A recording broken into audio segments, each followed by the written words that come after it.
Hello, my name is Jessica Palmer, and today we're going to talk about helping young children communicate their emotions. I'm going to hit a few points today. We're going to talk about teaching emotion vocabulary, the challenge of emotions, emotion recognition in practice, how to model emotion regulation, and then creating an environment so they can have their emotions, and then implementing strategies. So we're going to talk about a child often struggles to express their emotions without the proper words. Frustration leads to tantrums or conflicts. We're going to talk about stronger social skills, foundation for future learning, and then we're going to also understanding why emotional communication matters and the impact you can develop from it. So let's talk about the challenges. Young children lack vocabulary for complex feelings. Emotions overwhelm leads to behavior issues inside of a classroom. Teachers and caregivers face daily challenges with tantrums, peer conflicts, disruptive in learning. Research shows that emotional literacy is a teachable skill. So let's talk about how we can teach children to lower down their emotions or to control those emotions. Children who can label an emotion can better express themselves. Research also confirms improved behavior regulation. So let's talk about some ways we can do that in a classroom, the classroom strategies. We can do feeling charts with visual cues, single prompts. Well, how does that make you feel? Emotion-focused stories and discussions. And I'll show you a few examples of those here in my calm down corner I have here in my classroom at the end of the video. So let's start with basic emotions like happy, sad, angry, scared. And then we can start expanding their vocabulary gradually, like frustrated, disappointed, or excited. You can also use opportunities throughout the day to identify those feelings, like in a morning meeting, conflict moments, or story time discussion. You can model.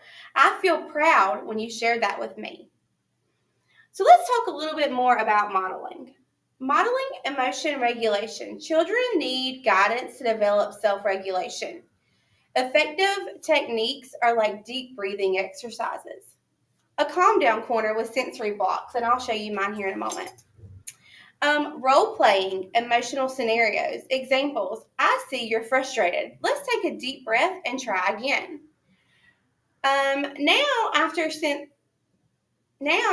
Since we have talked about modeling emotions, let's talk about creating an environment to support those emotions. So here in my classroom, I have what I said, the calm down corner. And let me just show you that real quick. I have a positive you matter. I come over here, and when the kids need a break, they can pick 3 minutes, 5 minutes, or 10 minutes. They pick which one they want. They put it on the magnet, and then they set the timer. I have what zone are you in to help the ones who don't really know what to do. So blue, they're sad. And with the sad, we just kind of talk it out or give them a minute. If they're okay, they're in green. They just need a moment. They pick the 3 minutes. The yellow, they're silly, energized, or proud, or they're just feeling overwhelmed. They pick the 5. And then if they're red, they're angry, they're frustrated, or they're irritated, they pick the 10. I also have it on these big cards so they can flip through and see.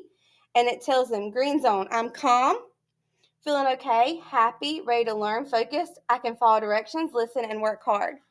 And then it goes, I can drink some water, I can stretch if they're feeling that way. So it shows them how they feel and then what they can do to calm them down from that.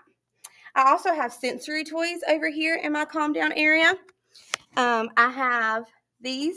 They can just watch and they make different noises. I have cubes that they can squish or squeeze. This is really popular right now in my calm down corner. They pick how they feel. So they can feel scared, angry, shy, and then they tell me why when they're ready to talk. I have my little emojis down there. And then I also have, like we were talking about earlier, the self-regulating books to talk about their emotions in my book area. So some of the strategies I want to talk about, start small and be consistent. And then throughout the day, not just during their feeling time. Document and share progress through your independent notes. Involve parents. parent-teacher conference, take-home emotion activities. The consistent language between home and school will help your classroom the most. And then the last thing is small steps and big impacts. Our role as educators make emotional communication a priority in every classroom. And I have a 3-step approach in my classroom: building emotion vocabulary, modeling and regulating strategies, and then supporting daily emotional expressions throughout the day. One of my favorite teachers here at my school has told me all behavior is a form of communication. Build that trust and relationship with those students, and it'll make your classroom run a whole lot easier. Thank you.